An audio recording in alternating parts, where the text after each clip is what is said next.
வணக்கம். இப்போ நம்ம ஆன்மீக ரீதியாக ஒரு ஆலயத்துக்கு வந்திருக்கோம்.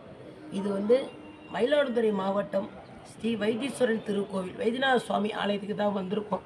இந்த ஆலயம் பார்த்திங்கன்னா சீர்காழியிலிருந்து சுமார் 3 கிலோமீட்டர் தொலைவிலும், மயிலாடுதுறையிலிருந்து வந்தீங்கன்னா 15 கிலோமீட்டர் தொலைவிலும் அமையப்பெற்ற தலமாக இருக்குது.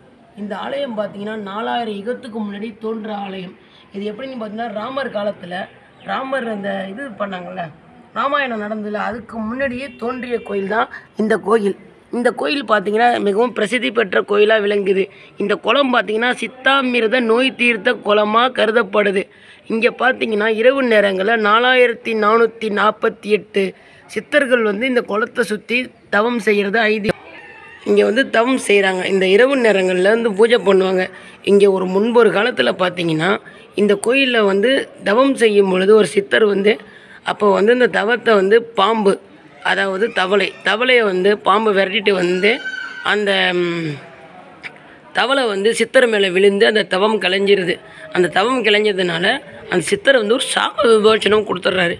அது என்னன்னு பார்த்தீங்கன்னா, இன்றளவு கூட இந்த திருக்குளத்தில் அதாவது பாம்பு தவளையும் வாழாத ஒரு ஐதீகமாக கொடுத்துட்றாங்க. இந்த ஆலயத்தில் மெயின் என்னென்னு பார்த்தீங்கன்னா, சிவன் வைத்தியநாதராக விளங்கக்கூடியதாக இருக்கார். நம்ம உடம்புல வரக்கூடிய 4448 வியாதியும் குணப்படுத்தக்கூடியவர் சிவபெருமான். இவருக்கு பெயர் பார்த்தீங்கன்னாலே வைத்தியநாத சுவாமின்னு சொல்கிறாங்க. இந்த ஆலயம் எப்படி தோன்றுச்சுன்னா, முன்பொரு காலத்தில் பார்வதி தேவியும், அதாவது சிவபெருமான் வைத்தியர் வேடத்தில் நம்ம அந்த ஆதி காலத்தில் வேம்படி மரம் வழியாக அவங்க ஆதி காலத்தில் நடந்து இந்த வழியாக போகும் பொழுது, சீர்காழியை நோக்கி செல்லும் பொழுது கால்வழி பார்வதி தேவிக்கு ஏற்பட்டு அவங்க ஓய்வு எடுத்த இடம் தான் அந்த வேம்படி மரம். அங்கே பார்த்தீங்கன்னா செவ்வாய் அங்காரக பகவான், அதாவது 9 கிரகத்தில் 3வது கிரகமாக விளங்கக்கூடிய செவ்வாய் அங்காரக பகவானுக்கு அவர் நோய் தீர்க்கிறார். நோய்னா அவருக்கு வயிற்று வலி, தீராத வயிற்று வலி நோய் வந்ததுனால அவர் ஒரு களிமண்ணை உருட்டி கொடுத்து அதை சாப்பிட சொல்லி நோய் நீங்கி தோல் சம்பந்தப்பட்ட வியாதி, கின் டிசீஸ், அந்த வியாதியையும் குணப்படுத்தி இந்த குளத்தில் நீராடி சென்றுவா, உன் அனைத்து பிரச்சனையும் தீரும்னு அவர் சொல்கிறாரு.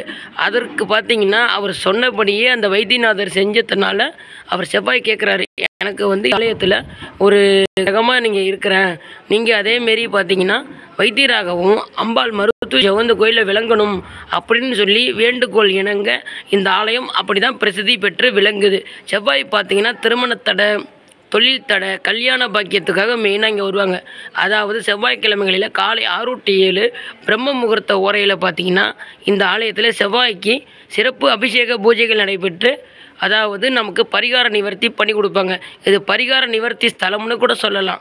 சிவன் பேர் வைத்தியநாத சுவாமி, அம்பாள் பெயர் தையல் நாயகி, அதாவது செல்வ முத்துக்குமர சுவாமி குழந்தையாக இந்த ஆலயத்தில் விளங்குறாரு. அதுக்கப்புறம் கற்பக விநாயகர் செவ்வாய் அங்காரகன் 9 கிரகத்தில் 3வது கிரகமாக விளங்கக்கூடியது. அவருக்கு ஆட்டுக்கடா வாகனமும் சிகப்பு துவரை சிகப்பு துணி மலர் கொண்டு, அதாவது சிகப்பு துவரையை வச்சு அன்னதானம் பண்ணுவாங்க. சிறப்பான முறையில் செவ்வாய்க்கிழமையில் இங்கே நடக்கும். மறக்காமல் நம்ம MS Media 08 யூடியூப் சேனலை ஃபாலோ பண்ணுங்கள், லைக் பண்ணுங்கள், கமெண்ட் பண்ணுங்கள், ஷேர் பண்ணுங்கள். இதேமாரி ஆன்மீக தகவல் தேவைன்னா கமெண்ட்டில் சொல்லுங்கள், தொடர்பு கொள்ளுங்கள். அடுத்த வீடியோவில் சந்திப்போம். தொடரட்டும்.